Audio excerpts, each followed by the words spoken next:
Driving. It was a long drive home. I fell asleep in the back seat, like I always do, my head on Via's lap like she was my pillow, a towel wrapped around the seat belt so I wouldn't drool all over her. Via fell asleep too, and Mom and Dad talked quietly about grown-up things that I didn't care about. I don't know how long I was sleeping, but when I woke up, there was a full moon outside the car window. It was a purple night, and we were driving on a highway full of cars, and then I heard Mom and Dad talking about me. "We can't keep protecting him," Mom whispered to Dad, who was driving. "We can't just pretend he's going to wake up tomorrow and this isn't going to be his reality, because it is, Nate, and we have to help him learn to deal with it. We can't just keep avoiding situations that—" "So sending him off to middle school like a lamb to the slaughter," Dad answered angrily. But he didn't even finish his sentence because he saw me in the mirror looking up. "What's a lamb to the slaughter?" I asked sleepily. "Go back to sleep, Auggie," Dad said softly. "Everyone will stare at me at school," I said, suddenly crying. "Honey," Mom said. She turned around in the front seat and put her hand on my hand.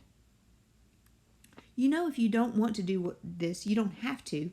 But we spoke to the principal there, and we told him about you, and he really wants to meet you." "What did you tell him about me?" "How funny you are, and how kind and smart. When I told him that you had read Dragon Rider when you were 6, he was like, 'Wow, I have to meet this kid.'" "Did you tell him anything else?" I said. Mom smiled at me, her kind smile, the kind that hugged me. "I told him about all your surgeries and how brave you are," she said. "So he knows what I look like?" I asked. "Well, we brought pictures from last summer in Montauk," Dad said, "and we showed him pictures of the whole family. And that great shot of you holding that flounder on the boat."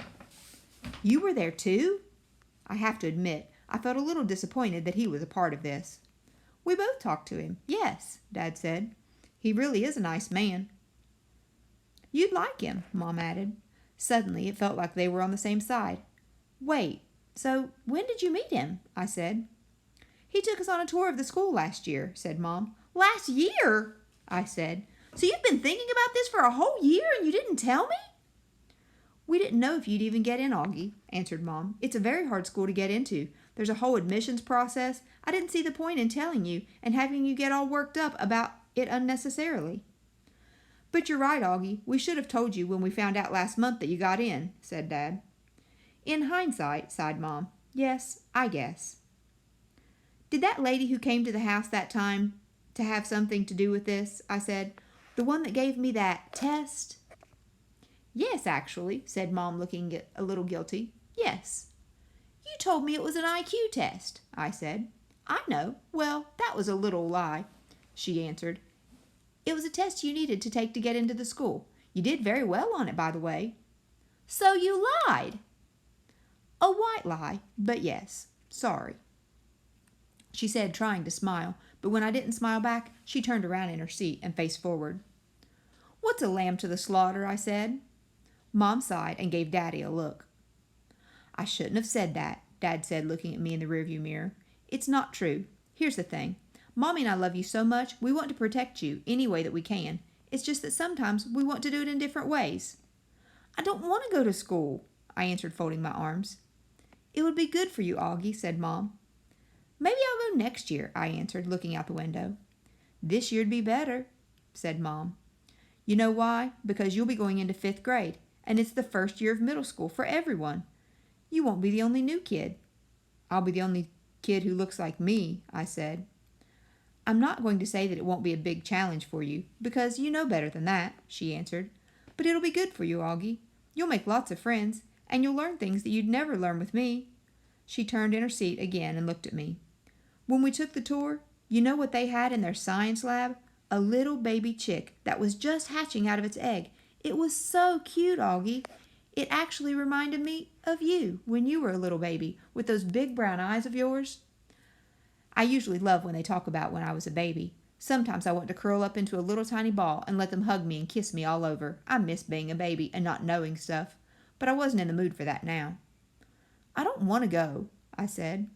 "How about this? Can you at least meet Mr. Tushman before making up your mind?" Mom asked. "Mr. Tushman?" I said. "He's the principal," answered Mom. "Mr. Tushman?" I repeated. "I know, right?" Dad answered, smiling and looking me in the rearview mirror. Can you believe that name, Auggie? I mean, who on earth would ever agree to have a name like Mr. Tushman? I smiled, even though I didn't want to let them see me smile. Dad was the one person in the world who could make me laugh no matter how much I didn't want to laugh. Dad always made everyone laugh. Auggie, you should go to that school just so you can hear his name said over the loudspeaker. Dad said excitedly. Can you imagine how funny that would be? Hello, hello, paging Mr. Tushman. He was using a fake high old lady voice. Hi, Mr. Tushman. I see you're running a little behind today. Did your car get rear-ended again? What a bum rap. I started laughing, not even because I thought he was being that funny, but because I wasn't in the mood to stay mad anymore. It could be worse, though, Dad continued in his normal voice. Mommy and I had a professor in college called Miss Butt. Mom was laughing now, too. Is that for real? I said. Roberta Butt, Mom said, raising her hand as if to swear. Bobby Butt. She had huge cheeks, said Dad.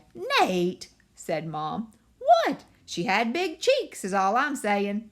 Mom laughed and shook her head at the same time. Hey, I know, said Dad excitedly. Let's fix them up on a blind date. Can you imagine? Miss Butt, meet Mr. Tushman. Mr. Tushman, here's Miss Butt. They could get married and have a bunch of little tushies. Poor Mr. Tushman, answered Mom, shaking her head. Auggie hasn't even met the man yet, Nate. Who's Mr. Tushman? Via said groggily. She had just woken up. He's the principal of my new school, I answered.